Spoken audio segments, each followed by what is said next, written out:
Parents के पास पता नहीं क्या हो गया आज के ज़माने में समय नहीं बिल्कुल भी। मतलब ये मानिए कि मम्मी और पापा हैं तो उन लोगों को लगता है कि बच्चा पैदा हो गया है, इसको रखने के लिए कोई होना चाहिए। तो यानी कि 1/4 × 4 यानी कि 1। तो बेबी तो हाँ, इसको मैं कह सकता हूँ ये प्री प्लान्ड मिस्टेक है और ऐसा इसीलिए करते हैं ताकि मतलब वायरल होने के लिए। ये ठीक नहीं है। एज़ अ टीचर मतलब मेरा ऐसा मानना है कि आप अपने आप को आगे ले जाने के लिए आप अपने स्तर से नहीं गिर सकते। अब आप देखो इस हिंदुस्तान में एनिमल जैसी मूवी सुपर डुपर हिट होती है, उसका हीरो कौन है? और उस हीरो के कैरेक्टर कैसे? अगर हम खुद ऐसी मूवीज़ को लेकर के आकर के धमाल मचाना चाहते हो तो बच्चा वही सीखेगा कि गजब का जोश, गजब का जुनून, गजब का उत्साह रखते हैं मंजिल को पाने वाले। गजब का जोश, गजब का जुनून, गजब का उत्साह रखते हैं मंजिल को पाने वाले, किसी आसमान से नहीं टपकते ज़मीन पर आसमान को छूने वाले।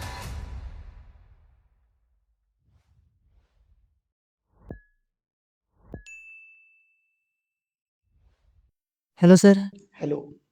सर आज काफ़ी अच्छा लग रहा है एज़ अ जूनियर आप हमारे साथ हैं, हमारे सीनियर हैं। आज आपसे एक अच्छा कन्वर्सेशन हम रिकॉर्ड करने की कोशिश करेंगे सर। बिल्कुल, बिल्कुल। सर शुरुआत करते हैं।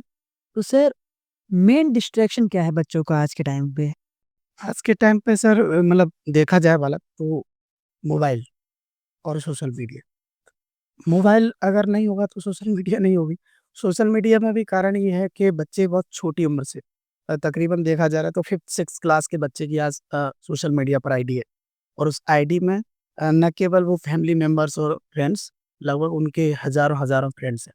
तो एक बच्चे के अंदर ऐसी फीलिंग्स जाग रही है आज कि उसे कोई भी पोस्ट डालनी है तो उसपे कितने लाइक्स हैं, उसके फिर कमेंट्स को पढ़ना, कमेंट का रिप्लाई देना और आपस में ही होड़ लगी हुई है कि मेरे पास इतने फ्रेंड्स हैं, आपके पास कितने?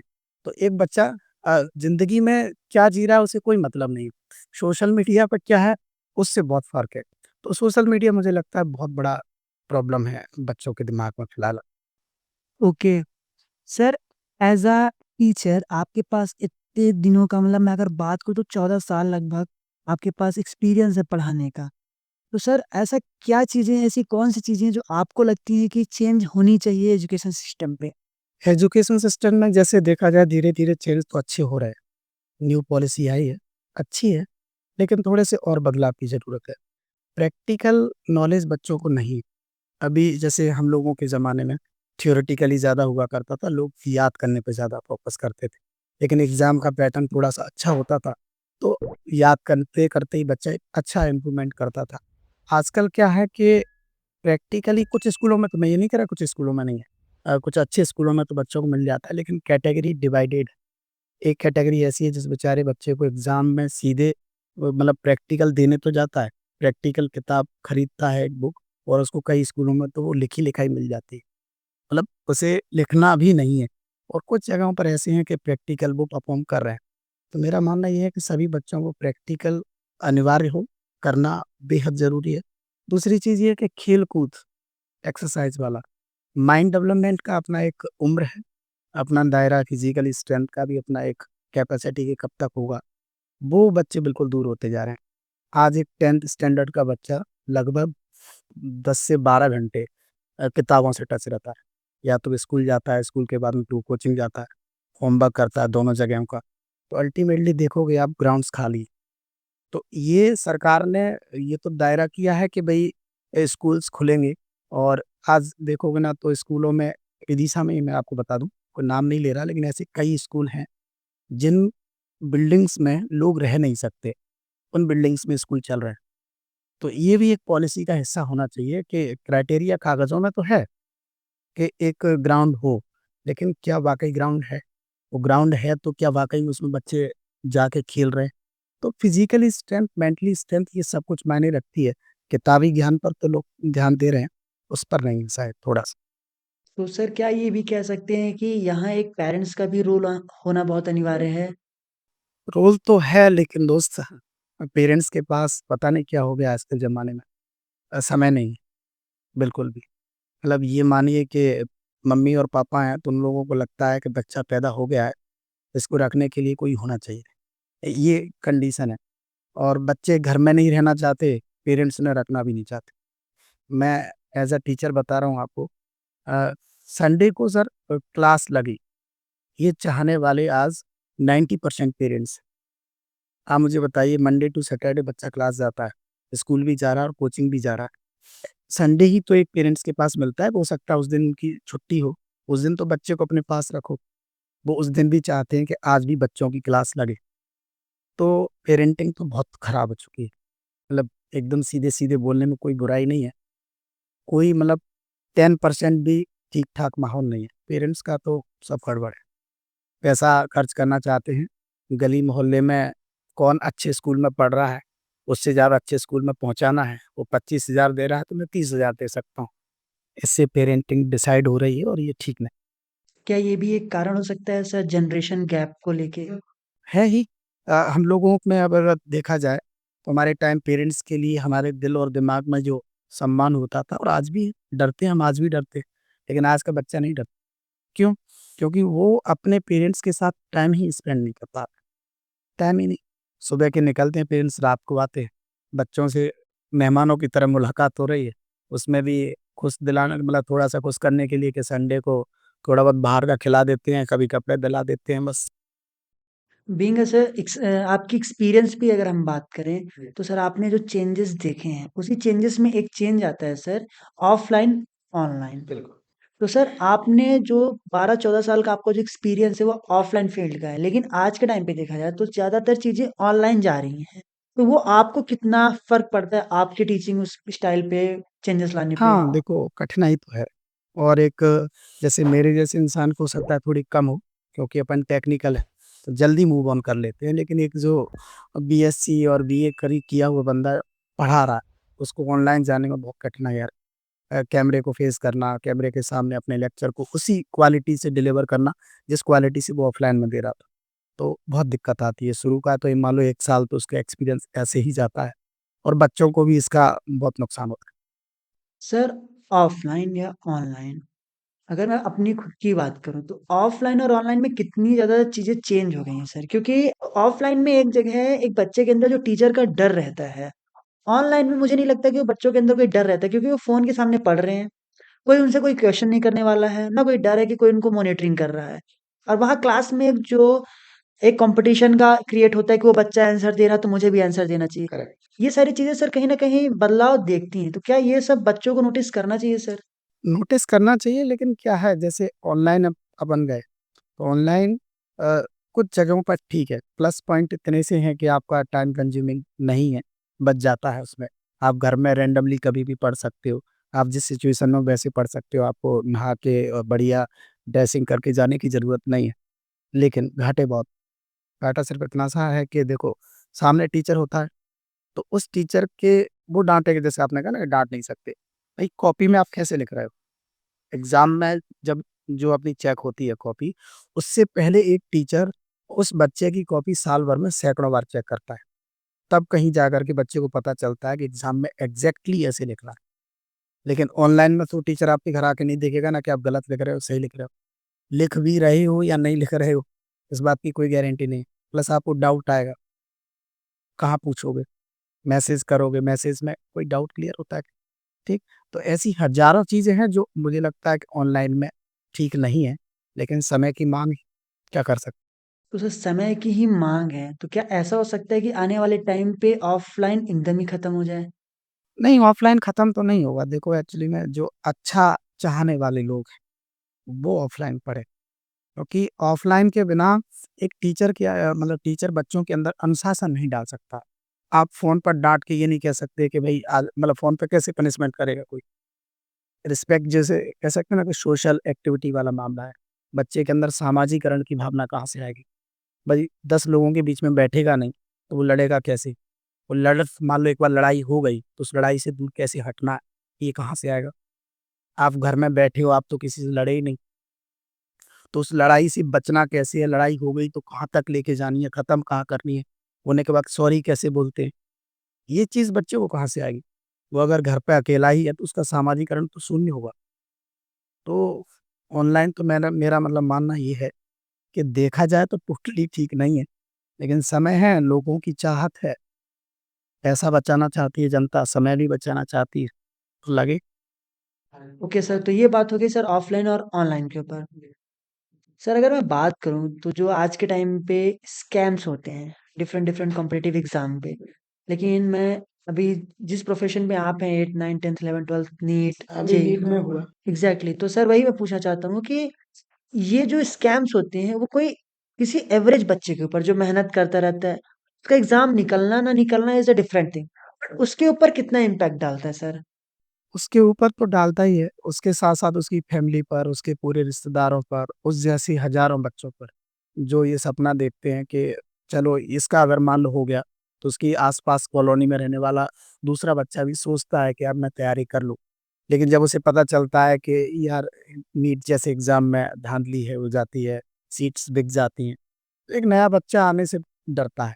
और साल भर जब वो पढ़ता भी है, तो पढ़ते-पढ़ते मान लो जब कभी उसका रिज़ल्ट नेगेटिव आया, तो उसके पास एक ऑप्शन होता है बताने के लिए। जैसे रिज़ल्ट नेगेटिव आया तो धीरे से कह पाता है कि अरे गड़बड़ हो गया होगा, मेरा तो हो जाता, या जिन लोगों का हुआ है, तो उन लोगों का अच्छे से मतलब ठीक-ठाक से नहीं हुआ, गड़बड़ होके हुआ है। तो एक तो ऑप्शन क्रिएट होता है बच्चों के दिमाग में कि हम ये बोल पाएँगे, और दूसरा ये कि एक अच्छे बच्चे के साथ कहीं न कहीं भेदभाव है, ये बहुत बड़ी चीटिंग है, ऐसा नहीं होना चाहिए। इसकी वजह से आपने देखा है ना कि सुसाइड केसेस बच्चों के होते हैं, कुछ बच्चे 2-2 4-4 नंबर से रह जाते हैं। भई मान लो आप टोटल देखा जाए कि 200 सीट्स या 500 सीट्स आपने बेच दी, 500 सीट किसी ऐसे व्यक्तियों को मिल गई जो उसके लायक ही नहीं थे। तो 500 बच्चे 2-2 4-4 नंबरों से रह जाएँगे। कट ऑफ सपोज़ 620 नंबर गया है, तो 619 नंबर वाला रह जाएगा।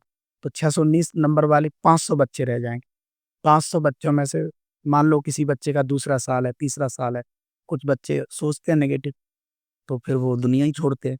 अब ये तो नेगेटिव बातें नहीं छोड़ना चाहिए, लेकिन फिर भी अब उन्हें कौन समझाए? तो उस सब की ज़िम्मेदारी कहीं न कहीं ये स्कैम्स की है।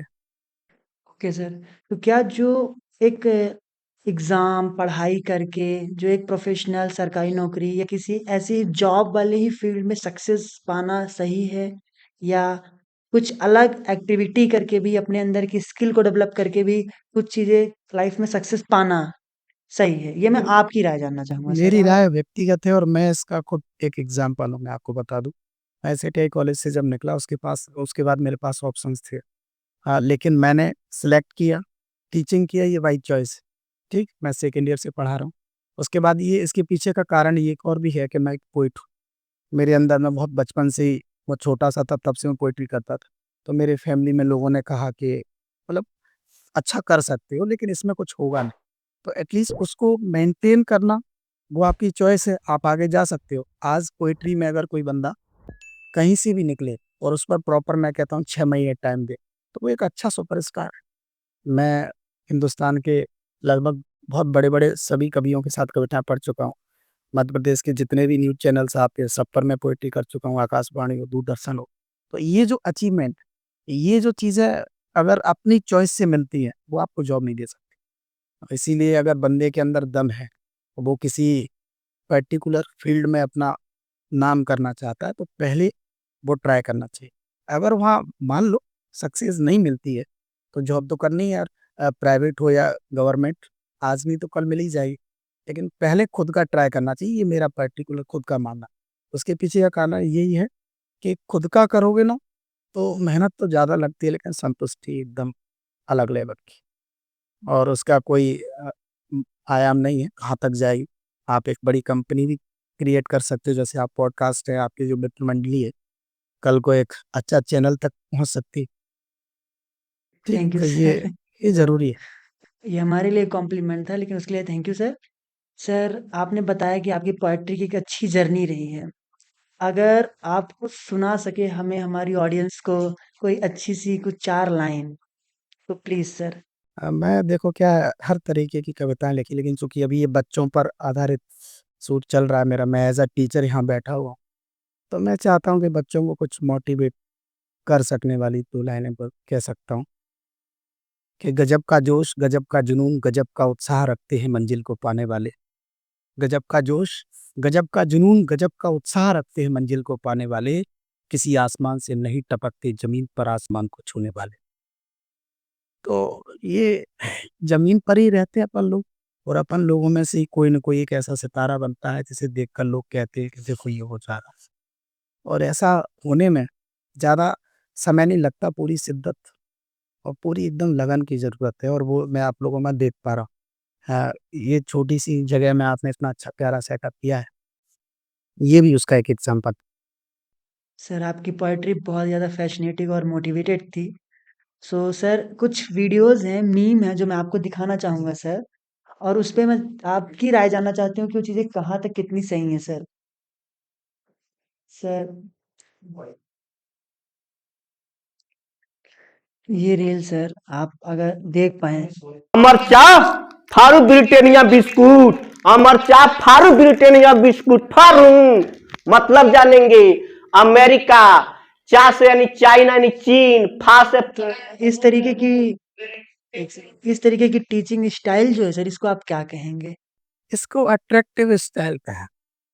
भाई ये जब आपका वीडियो आ रहा है लोग स्किप ना करें। सबसे पहले अटेंशन वो शुरू के 1-2 सेकंड का खेल है कि लोगों की नज़रों में पड़ा, तो अगर आप प्रॉपर पढ़ाएँगे, तो वही बच्चा देखेगा जिसको उसकी ज़रूरत है। अगर ये आप इसको मुझे दिखा पा रहे हैं, इसके पीछे का कारण वो स्टाइल ही है। तो लोगों को पता चल गया है कि अटेंशन कैसे खींचा जाता है। ये तो कुछ भी नहीं है, एक मैंने ऐसे-ऐसे वीडियोज़ देखे हैं कि लोग उसमें पहले गाना लगा देते हैं किसी लड़की का, वो नाच रही होती है, गा रही होती है, उसके बाद एकदम से टीचर की एंट्री होती है। तो ये ट्रेंडिंग में है और उसके पीछे का कारण यही है कि वो अटेंशन खींचना चाहते हैं। ठीक है, ज़माने के हिसाब से थोड़ा-सा एंटरटेनमेंट के साथ अगर स्टडी आगे बढ़ रही है, तो उसको अपन गलत नहीं कह सकते। एक और वीडियो सर इसको अगर आप देख पाएँ तो? तो यानी कि 1/4 into 4 यानी कि 1। तो बेबी तो हाँ, इसको मैं कह सकता हूँ ये प्री प्लान्ड मिस्टेक है और ऐसा इसीलिए करते हैं ताकि मतलब वायरल होने के लिए। ये ठीक नहीं है, एज़ अ टीचर मतलब मेरा ऐसा मानना है कि आप अपने आप को आगे ले जाने के लिए आप अपने स्तर से नहीं गिर सकते। हाँ, छोटा-मोटा चलता है, मस्ती-मज़ाक में भी ट्रिक्स बनाता हूँ खुद की और फ़नी तरीके से खूब पढ़ाया है, लेकिन ये थोड़ा-सा ज़्यादा। So okay sir. सर अब हम आते हैं थोड़ा अपने कुछ रैपिड फायर क्वेश्चंस पे।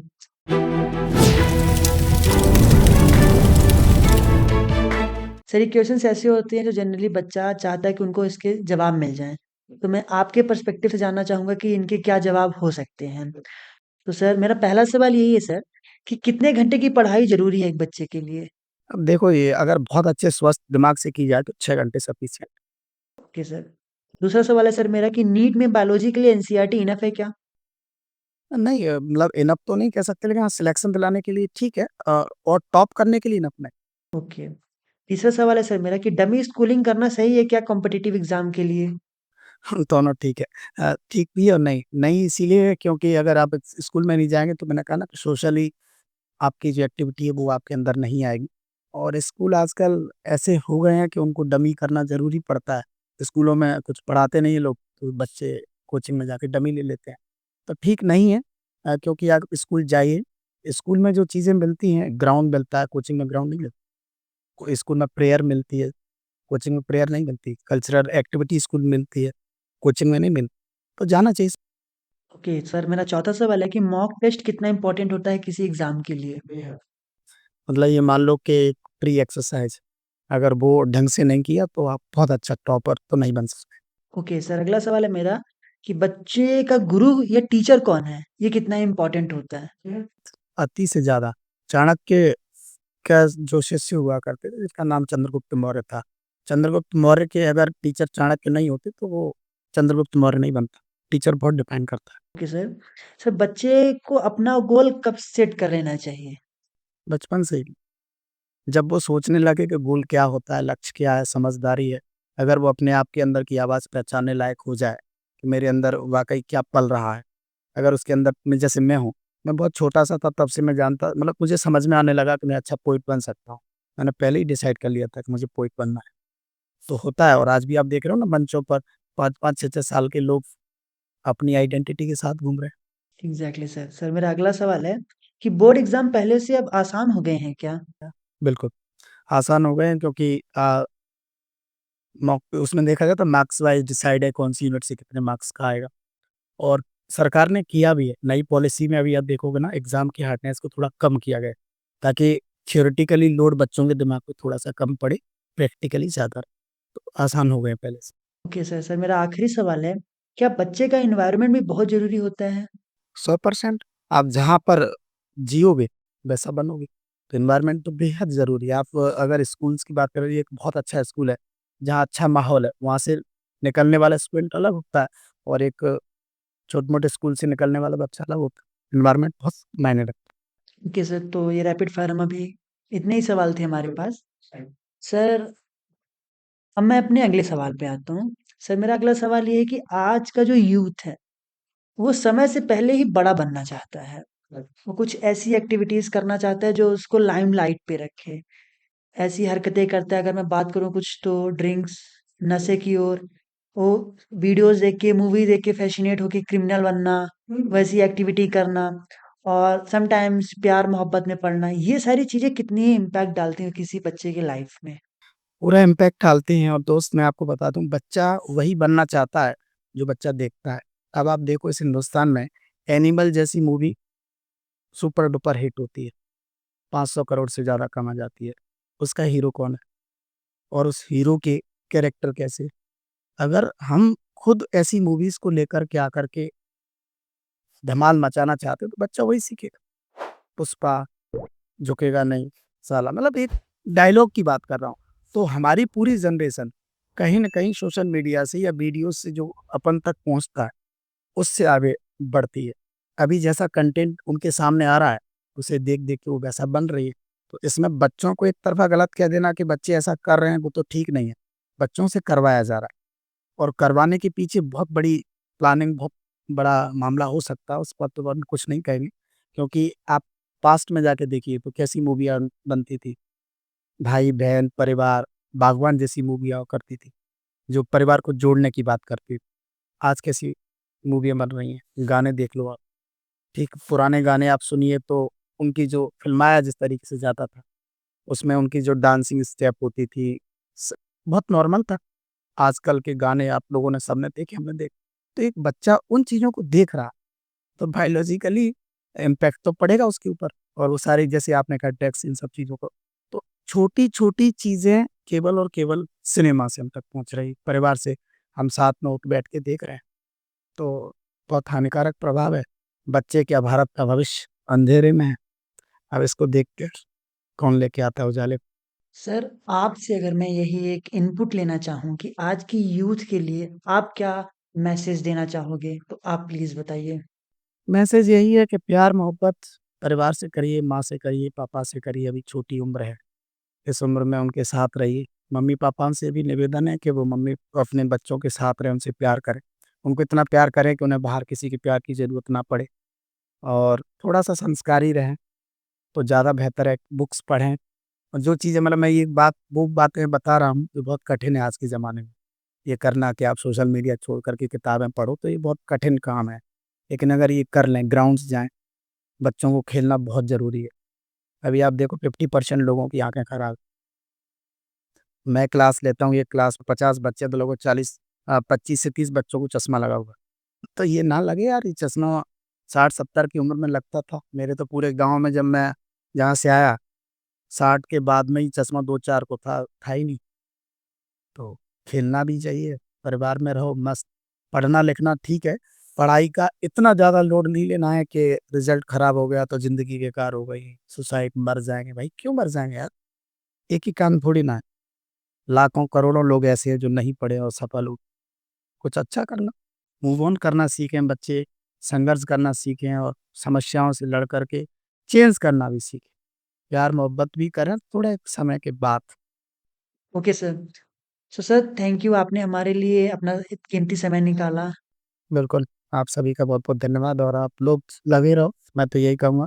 अच्छा स्टार्टअप है, हज़ारों मीलों दूरों की यात्रा पहले कदम से शुरू होती है, आपका आगाज़ अच्छा है। Thank you sir. सो ऐसे इंटरेस्टिंग वीडियो के लिए हमारे चैनल को सब्सक्राइब कर लीजिए। मिलते हैं अगले वीडियो में तब तक के लिए थैंक यू। Bye bye.